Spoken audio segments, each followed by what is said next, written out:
Good evening, everyone. This is your transfer news show, and right bang on the money as we are recording this, we have had some very interesting breaking news in regards to Liam Delap coming out from Sky Cavi. Good old Sky Cavi on Sky Sports News. We are in pole position for Liam Delap, numero 1. I want to get Shreyas' thoughts on that. A new goalkeeper target is imminent, apparently, according to Simon Stone of the BBC. Barbecue for the final. No parade is being planned. And we're also going to react to goal of the season. Now, it says below Bruno on there, Amorim emotional. That's because I'm an idiot and I haven't changed below it. What it should say is goal of the season. And we are going to react to those in about 5 or 10 minutes' time. But before we do that, Shreyas, let me just read you the news and I'll get your reaction to it. I was going to say live reaction, but technically it is your live reaction, but no, it's not on the live. Anyway, United are believed to be in pole position for Liam Delap. He would be happy to join United this summer, but a final decision could be swayed by the Europa League final result. Newcastle and Chelsea also want to sign him. That bit there, Shreyas, where it says final decision could be swayed, didn't, no, does that not feel a bit, Like, didn't Amorim say he only wants people to join for United? Do you know what I mean? Yeah, it's the same as, you could say it's the same situation as Gyökeres, because like Gyökeres as well, he also wants to join a club that is playing Champions League football. And from the player's perspective, waiting out and seeing where the teams actually finish up is a safe move for them. Because if United do end up losing the final, Newcastle and Chelsea, I think taking Chelsea out of the equation, Newcastle is a much more attractive project, I would say, in comparison to Chelsea or even United without Champions League football. So, and I could genuinely see Delap in a Newcastle shirt and doing bits for them. So, I could see it happening, but right now, the kind of situation we are in, we are in desperate need of someone who can get in and actually, hit the ground running. We don't, I think if next season, whoever comes in, whether it's Delap, whether it's someone else, and they come in and, they go like 10 to 15 games without scoring a goal, it's not going to have a, good look on Amorim. So, go ahead. I was just going to say, there's one reason why we would be ahead in this race, and it is simply because Newcastle have Isaac, and Chelsea have Nicholas Jackson, who they seem to believe in slightly or want to push him as a number 9, although we got a stupid red card the other day. So with us, what we could offer is say, mate, we've had to deal with Rasmus Højlund for a full season, with all due respect, who scored about 4 goals. If you come into this team and play how you've been playing at Ipswich, I think he's the only striker under 21 to score double figures, I think, in top 5 Europe leagues.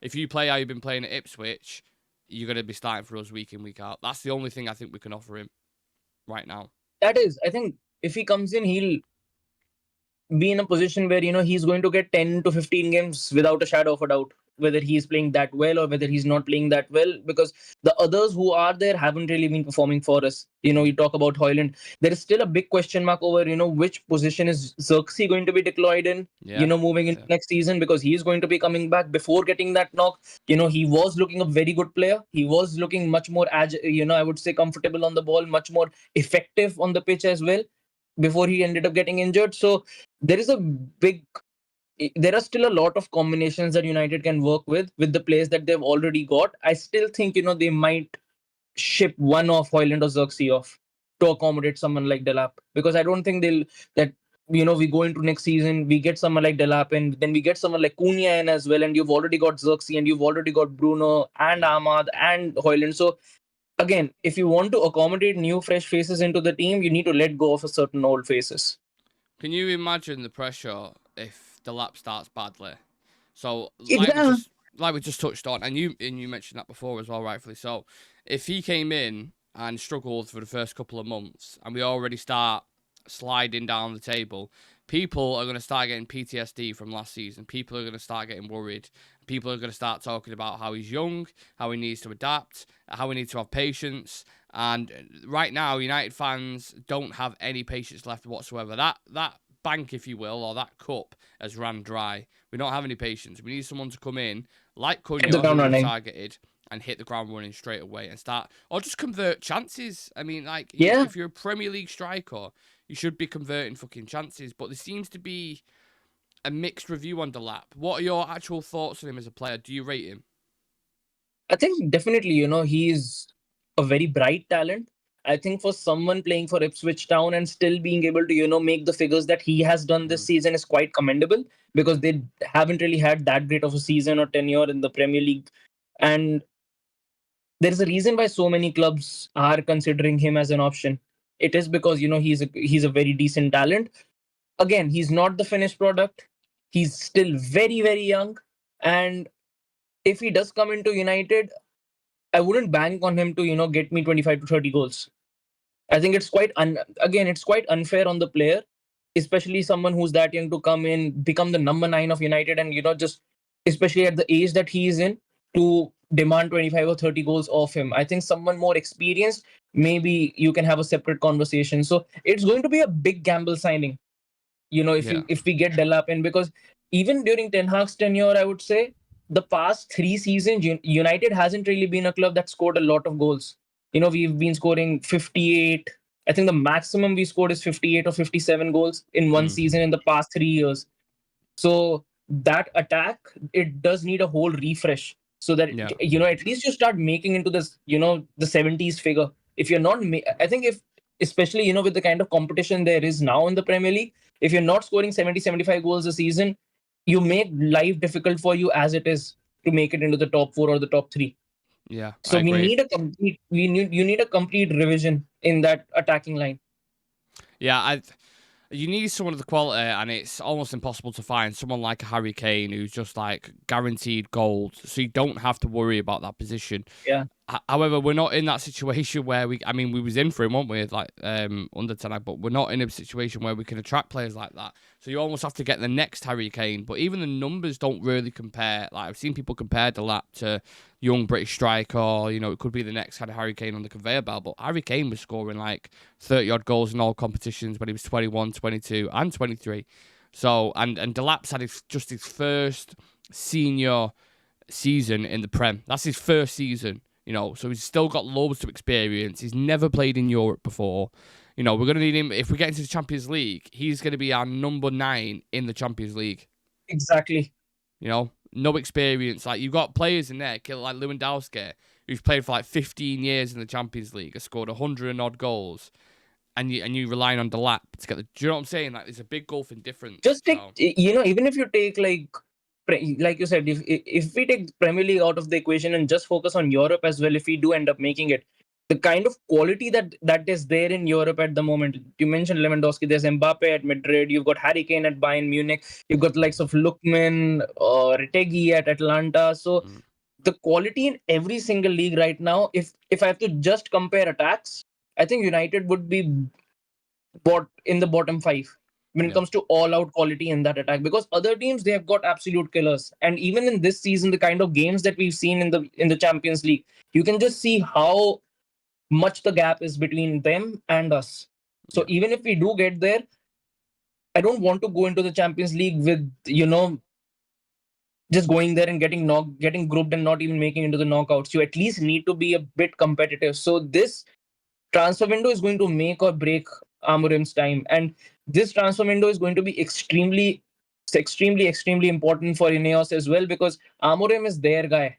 He's their manager. So if they are not able to back him completely, and we go into next season and we're still, around that 8th mark or 10th mark, it's not going to be easy for Ineos to actually get the backing of the fans. Who do you think, if Amorim had his choice out of the realistic ones, out of the ones we've been linked with, who do you think he would go for? Gyökeres or Osimhen? Gyökeres purely because he's worked with him before and obviously knows the ins and outs. He knows what he's going to get, basically. Yeah, and again, with Gyökeres, I don't have that doubt that he's not going to be able to adapt to the intensity of the Premier League, because he's a unit. He's a tank in himself. On the pitch. He played for Coventry in the Championship. I don't know if he's going to get onto that, but he played for Coventry in the Championship as well, didn't he? So yeah, he's got experience when it comes to the English leagues, and besides that, the consistency that he plays with, we need that sort of consistency in that attack, because besides Bruno, I've never seen any player from our team who's been consistently getting us 20-25 goal contributions per season.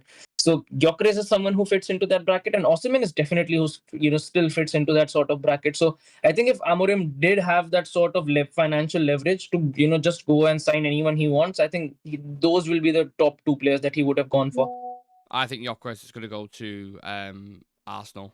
Arsenal. Yeah, I can really see that. I was listening to Ornstein last night speaking about strikers, and he was saying he doubts they're going to go for Isaac because he'll probably end up staying at Newcastle, especially now it looks like they're going to get Champions League football as well. Yeah. And he's going to be super pricey, so it's kind of out of the price range. And Gyökeres fits that price where it's like really good, like 65, 70 million pound is decent. He wants Champions League football and he wants to play in the Premier League. Arsenal need a striker. I see that. They either go for him or it might be an outside shot of like getting a Sesko or something. I think, potentially. Yeah. Sesko's going to cost you the same amount, really. And it's another situation where Arsenal need someone. I mean, they've finished second, third, fucking 4 times in a row or something, so they need someone to get them over the line, and you need someone slightly more proven in that point. But no doubt about it, we need a number 9, a really good number 9. So this decision is the biggest one of the summer almost, who you recruit in that area. And if Liam Delap's your guy, Wilcox and Omar and everyone else, you better hope he works out. Because if he doesn't, it's going to be another fucking miserable season. Speaking of goals, Shreyas, let's react to goals of the season. So Manchester United put something out before, putting a poll out basically asking the fans what they think is the best one. And we have 4 goals. We have Rasmus Højlund against Bodo Glimt. We have Bruno Fernandes versus Arsenal in the FA Cup. We have Casemiro versus Leicester. I'm not sure if that game was in the FA Cup or the Prem. I'm going to say FA Cup, but I don't know. Yeah. And Garnacho versus Brentford recently. So let's just have a little recap. We'll start off with, if you're ready. Are you ready, Shreyas? Yeah? Yeah, we'll start off with Rasmus Højlund's finish against Bodo Glimt. Pass to Rasmus Højlund. One back by Nus Mazraoui. Mazraoui, lovely bit of skill from Mazraoui, and he's going to stand the cross up towards Højlund, brings it down effort. Oh, it's magnificent! What a bit of control from Rasmus Højlund. Touch, finish. Honestly, like how long to see that now and watch it back and see how he's playing at the minute. It's like it makes you question life almost, doesn't it? It's like you've seen him. That's a really, really cute striker's finish. Like you rarely see that from top level players. And the fact that he scored probably 2 goals since that, shocking, isn't it? Man. The weight of his first touch that he had in that moment, and then the timing of his shot after it and the accuracy with which he goes with, it's not an easy finish at all. Yeah. And considering the kind of chances that he's been missing, people would think this is from another season. Yeah. Absolutely agree with that. Love the celebration as well, by the way, the little gladiator reference when we first saw that. Next up, we have, we'll all remember this one, Bruno Fernandes. There we go. Alejandro Garnacho's won the ball back for Manchester United, herring towards the penalty area, up to the 18-yard box, pulls it to Bruno Fernandes! Oh. Manchester United take the lead. Bruno Fernandes rams it home, and Manchester United hit the front. Nothing less than they deserve. Yeah, that for me is right up there. I'm not going to tell you my which one I'd go for yet. I'll wait until the end for that. But just talk to me about that finish, Shreyas, when it first went in, and your reaction at the time. I don't know. Would it have been a late game? I can't even remember, to be honest. I was watching it, and when he scored, that was the first time I thought, maybe we do have a chance of actually beating Arsenal and knocking him out of the cup, and we eventually ended up doing it. But again, this guy has been absolutely carrying us this season. When it comes to the, where we are, if Bruno Fernandes wasn't there, we would be in the relegation zone. If Bruno Fernandes wasn't there, we wouldn't be even near to the finals of the Europa League either.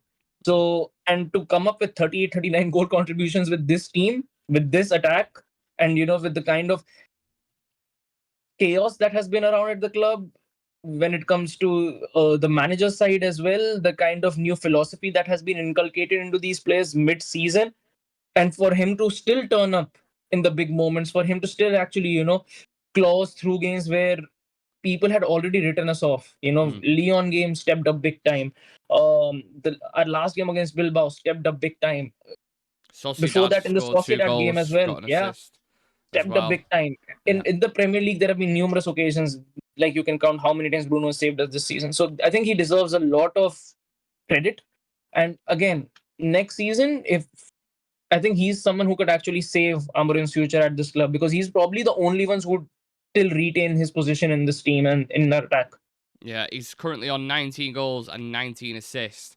And you're kind of half hoping that 20 goal and 20th assist comes in the Europa League final. I mean, what a way that would be to seal his individual season. I know as collective we've been god-awful. But this is someone who's played 4,671 minutes this season. Yeah, and he's had plenty of moments like that. I'm sure there could have been a couple of others. I mean, his free kick against Arsenal in the league was decent as well, wasn't it? So that could have been in there. Next up, we're going to stick with Garnacho. the FA Cup. He's going to dance Casemiro past the first tackle, goal. plays it back to Bruno Fernandes, leaves it alone. Casemiro from range. Oh! It's an absolute screamer from the Brazilian magician. You don't see Casemiro, I mean, rude celebrations at all. You don't see Casemiro celebration, a goal like that from Casemiro, very often. I know he scores more headers and it is more of a threat in the box aerially.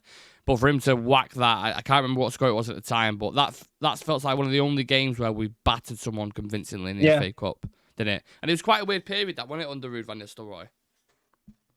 It was, and I think Ruud as a unit was able to get much better out of the team than Amorim is right now. Yes. I think players were, as a team, a lot more effective. I think Garnacho was a lot more effective. I think Casemiro and Ugarte as a pairing were a lot more effective. I think Mazraoui was a lot more effective when it came to his time under Ruben van Nistelrooy, and we could actually see the attack clicking a bit more than it did under Ten Hag, and a lot more than it does right now under Amorim. And he played to. I think he was able to work around a way where he was able to play to the strengths of the players that he's already got at the club.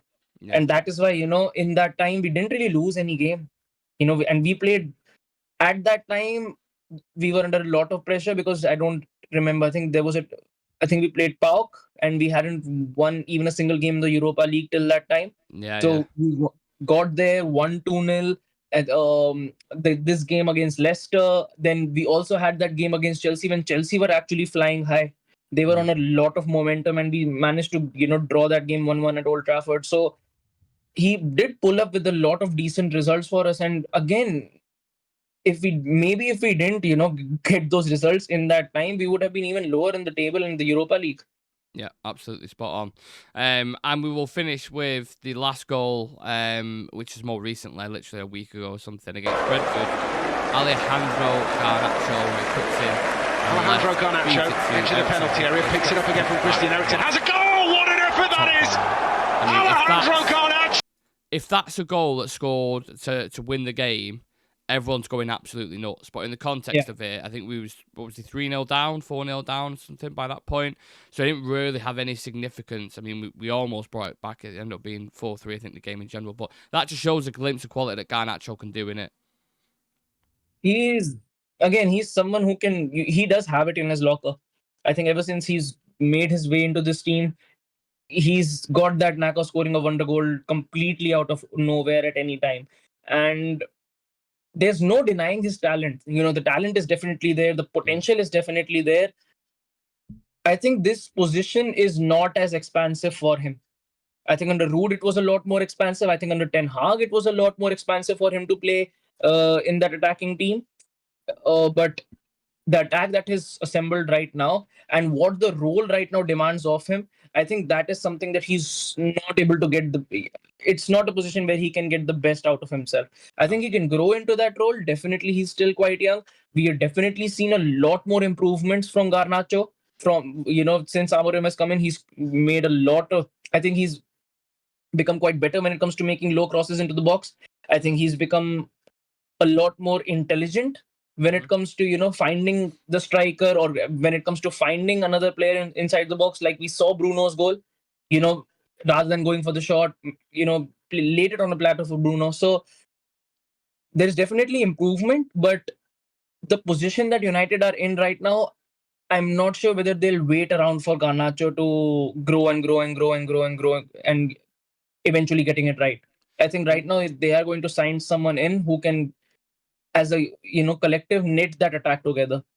And you would think with bringing Cunha in on that side as well, where he plays, it's a bit like, is he actually got a future? Or are they going to use him as an impact player? Or do they want the £60 million sale? I don't know. I don't know what they're going to do. But we have to decide from the 4 goals, what do you think deserves goal of the season for United, in your opinion? Out of the 4,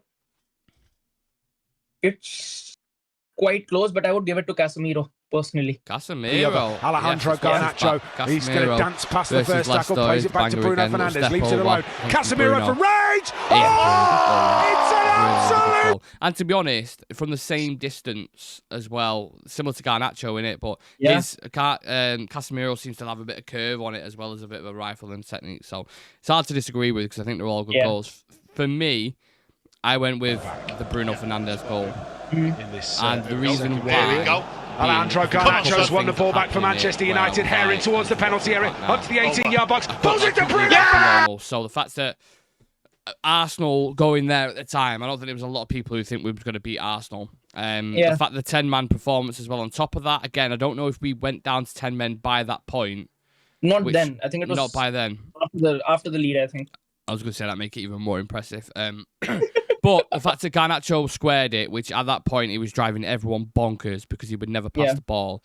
And if you actually look at the way it bobbles before Bruno Fernandes hits it, like the technique to hit that flawlessly and get it in the top corner is really, really hard to execute. And he does it at the Emirates in front of all the fans, and we end up going through and beating them on penalties. So that was a massive moment for me, and that's the goal I would go with personally. But anyone who's watching, get it in the comments section. Which goal deserves goal of the season? We need to move on. We'll move the show on, should I say, onto the next bit of transfer news, Shreyas. So Simon Stone today coming out about goalkeeper targets, which I think is interesting. And when it's Simon Stone, you know, it's pretty, ironically, it's pretty concrete because he doesn't really put stuff out there that's, you know, kind of hearsay. He's saying Royal Antwerp's Senne Lammens is a name I hear quite often, so I will not be surprised if Manchester United go for him in the summer. Now, I did a bit of digging on this goalkeeper. I'm not sure if you know anything about him, but just in preparation for it. He was in Club Brugge's academy in 2014. He gained attention in 2019. He scored a 95th minute equaliser against Real Madrid in the under-19s in the UEFA Youth League. This is a goalkeeper I'm talking about, by the way. In the 24-25 Belgian Pro League season, so this season he's made 30 appearances, conceded 30 goals, kept 7 clean sheets, and his save percentage stands at an impressive 80.5%, placing him in the 96th percentile among goalkeepers in the league. Known for his shot-stopping abilities, especially in close-range situations, and he's also been praised for his distribution skills, making him a modern goalkeeper suited to teams that play out from the back. How does that sound for you? Too good to be true. Yeah, true. I'm sure he's reading all the same things about Onana, won't we? Great distribution, modern goalkeeper. Best keeper in Europe when we signed him. Yeah. So, but again, I'm quite glad by the fact that, you know, United is considering to make a move when it comes to that goalkeeper position and to actually, you know, not go after the, I would say, straightforward names. Yeah. That if we are looking for, again, not hearing Diego Costa seems very, very good to me because every single time, you know, that goalkeeper debate came up, Costa was a name that used to come up every single time. Yeah. So I think actually digging through and finding a player who no one else is being linked to, getting your business done before other clubs actually come into the race, I think it's quite smart with United. And again, even if we sign him for around, you know, like 5 or 7 million, and it doesn't work out, it's not going to be as much of a hit in comparison to what we'll bear with Onana because we signed him for around 45, 46. So that's a big hit. Well, just a couple of months ago as well, we received his first senior call up to the Belgium national team. Obviously, you've got Courtois there as well, who's a bit of going to be hard to replace because he's one of the best goalkeepers on the planet. But he might seem like the next heir to Courtois in that kind of sense. He's played in the Nations League. He's valued at around £20 million. His contract with Royal Antwerp runs out in 2027, so the club have got a relatively strong negotiating position on that. But there are other clubs in for him as well. So I think Arsenal, City, Dortmund, PSG have all been linked with this young goalkeeper as well. But it's just refreshing. It sounds like an Ineos kind of signing that fits the mold. The next one doesn't have to be a massive name. I thought they might go for like a Zion Suzuki or something because I know they've scouted him extensively. But yeah, I don't mind it. I do think they need to get someone in for competition because going into another season, do you feel like Onana's going to be our number one next year? I hope again? Not. I hope not. Do you feel like he is though? No. No?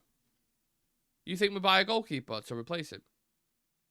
I don't think, again, if he's our goalkeeper, I don't think Amorim would feel as much shielded moving into next season, because we still know we're not going to get all the signings that we need moving into next season. It's not going to happen in one window that we're going to sign like 8 to 9 players and completely revamp this team. That's that's not how it works. I think Amorim is going to look at it and go, which positions are the most priority for me, and which are the two positions that even if I don't get a player, I can still at least coast through January or get through at least another window. And I still think if you at least get a goalkeeper who can just be good at shot stopping and not let in silly goals, is a much more protective situation to be in, rather than going into the next season with Onana or with Bayandi, because both of those goalkeepers don't fill me with any sort of confidence, and I don't think that it fills the manager with confidence either. If you think about the scale of the operation this summer and what they've got to do and the players that they've got to shift, I mean, they've got to move on Jadon Sancho, they've got to move on Antony, they've got to move on Marcus Rashford, probably other sales that we may not expect, that we're anticipating. You've got Victor Lindelof and Christian Eriksen and Johnny Evans, who are all leaving on a free. Casemiro might leave as well. Yeah, you've got arguably 6, 7, 8 players that you Leaving. need to replace. That you genuinely, obviously now some of these the youngsters from Carrington you would probably expect, right, we'll push into that. So Johnny Evans leaving, you think, okay, Aiden Heaven looks pretty capable. Do you know what I mean? You can start pushing up into that position. The other positions, maybe do you have to? I don't know, who would you have to replace? Because if Lindelof goes as well, do you need another backup centre back? I think Fredrickson is still there. Fredrickson, interesting. Goalkeeper, like we've already touched on, but Antony as well. You have to sign an attacking player, and that's not just Cunha. I know that's Cunha, but I mean, I think you need Cunha anyway. Me personally, and Rashford going as well. So, are you going to replace him with another attacker, or are you just going to there's so many things you need to do, and that's not even Sancho as well. Jadon Sancho, this summer's going to be mental. It's such a headache, honestly. I don't even know how they start with it, genuinely. It honestly feels, so much similar. Just, if you can edit out the performances from us this season, very similar to, when Ragnick just left and Ten Hag just came in.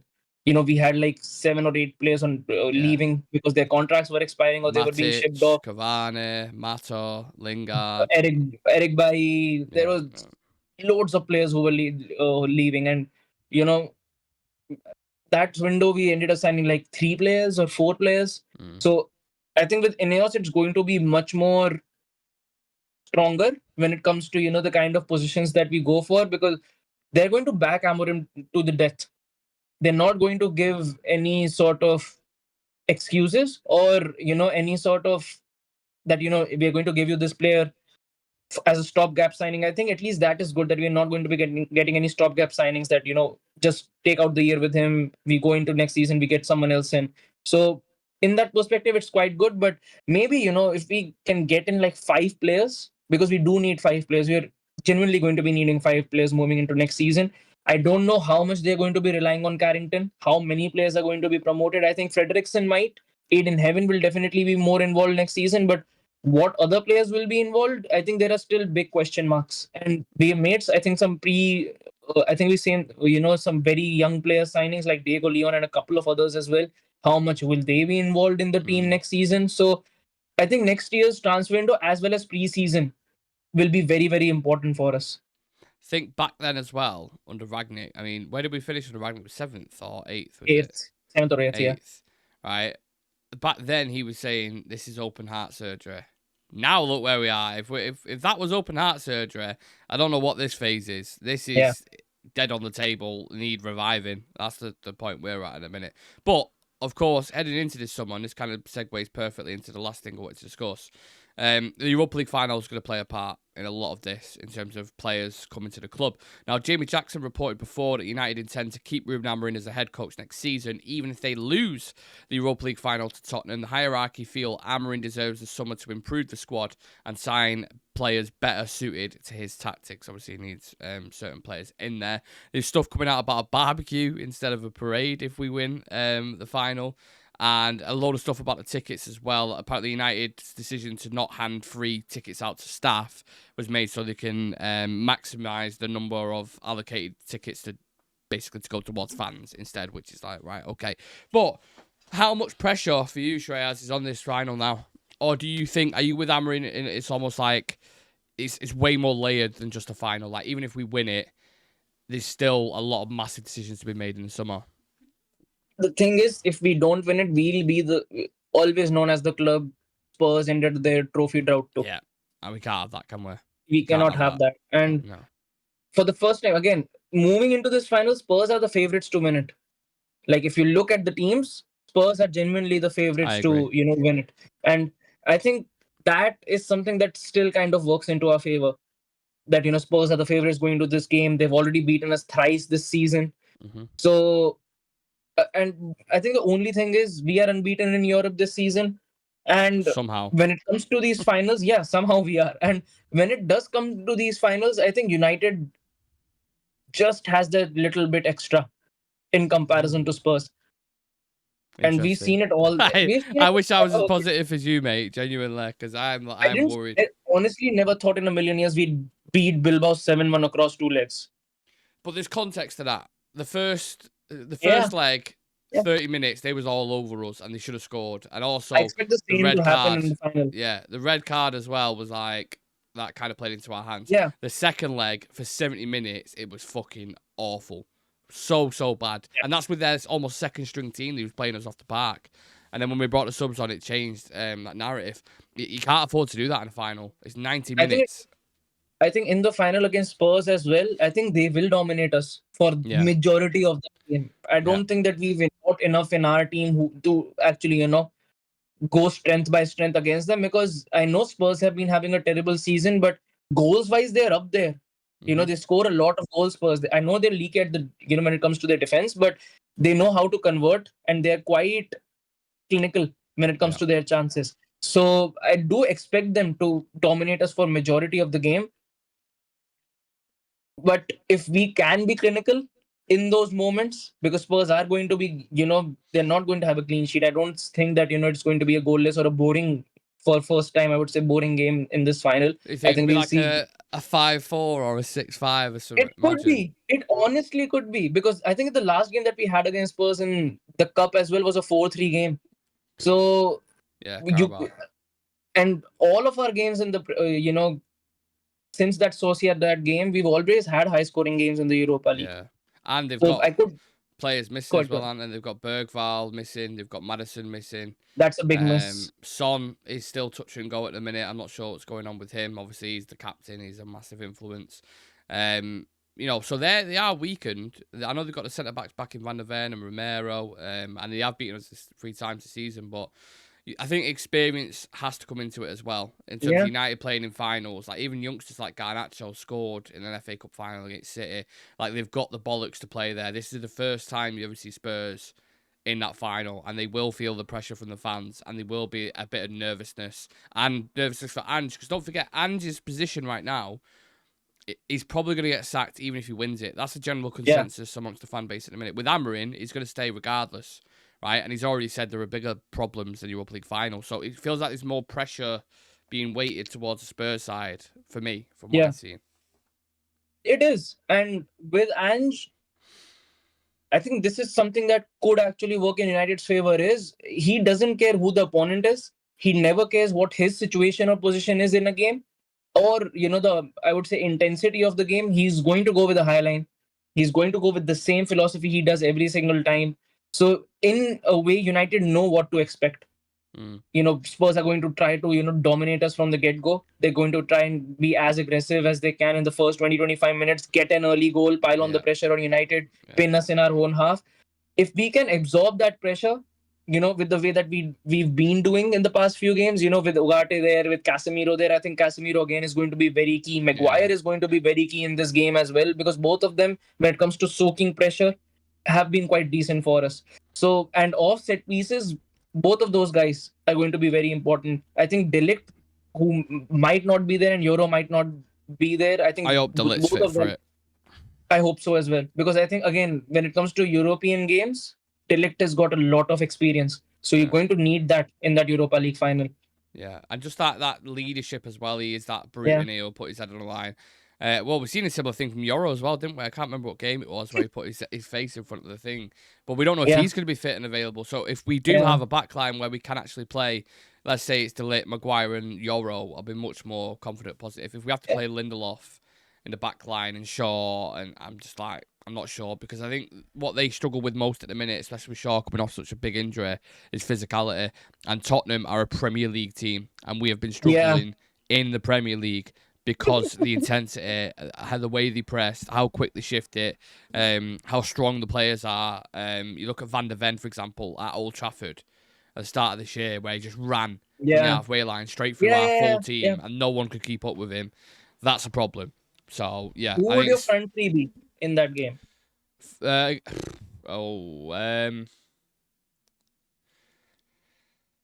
know what? I'd play Bruno and Cass in the midfield. Yeah. And I would put. Fucking hell.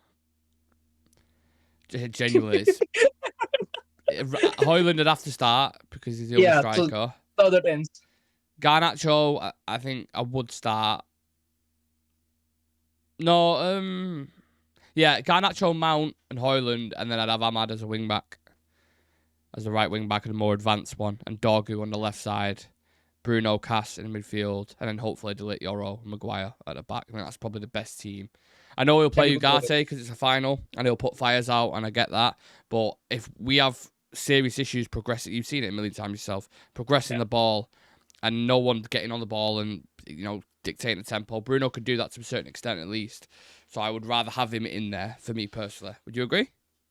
Yeah, me as well, because can't go into a game where Spurs again over us in midfield. No. And I think Mount being back in form in this time is a blessing for us. So if he can go into that game with that same sort of momentum, can actually help us out a lot. Well, how many players have we got who've got experience in finals? Luke Shaw and Maguire have both played like semi-finals and finals for England, right? They've both been in there, I'm pretty sure. Onana's played in a final for Inter Milan in the Champions League. I know it's Onana. People are saying, yeah, but he makes mistakes. I know. I'm just talking about experience. Casemiro's won 5 Champions Leagues. I'm sure Ugarte's got some experience in Champions League with PSG. Mazraoui's got a lot of experience. Well. With Bayern Munich. Yeah, loads. Yeah. It's only really Dorgu. He wasn't like Garnacho's played in finals. Mount's got an assist in the Champions League final. Yeah, like, you go through the whole team. It's only Højlund, Dorgu, Amas, if he does get like those ones who haven't. So you've got quite a lot of experience there in Europe. Whereas you look at through Tottenham's team, who's been in a final for Tottenham out of their players? Has he? With who? Well, against Liverpool, Champions League final. Oh, of course. Yeah, you're right. Yeah, Son Heung-min. But I mean, you're clutching, aren't you, when you go through it? Apart from that, no one. Udogie came from Italy. I don't think he'd been in the major finals. Solanke has never been in it. Brennan Johnson has never been in it. Maddison has never been in a final either. No. Bentancur, no. There's a lack of experience there. Basuma came from Brighton. I don't think he's got any experience. So Romero and Van der Ven haven't either. That is what you have to use. That is what you have to use to your experience, the pressure on the other team, and just hope it works out. But look, we've got plenty of time before that happens. I mean, it's just over a week, is it, until the final? Yeah, on the Wednesday. It's a massive game. I'm going to be at the AO Arena in Manchester to watch it because they're doing a massive final thing there. So I pray to fucking God we win that game because I can't handle losing to Spurs. That will genuinely be the nail in the coffin, that, won't it? If we lost to, it's been a bad season, but if you lose to Spurs in a final, that is the biggest turd anyone could fucking drop on you. Oh God, please no, please no. Right, we'll leave it at that. Sorry to leave it on a negative, but hey ho, sometimes that's the way the show goes. Please do leave a like on the video for us and subscribe to the channel. We're on 14,733. So close to 15k now. So if you are new and you've enjoyed the show, then hit that subscribe button. And also for any updates around the European final, the Europa League final, the Chelsea game, which we've got coming up as well, which we'll have the preview for tomorrow, and other little tidbits and transfer bits on Delap. It'll be on our Instagram, so follow us over on there, minute-by-minute updates.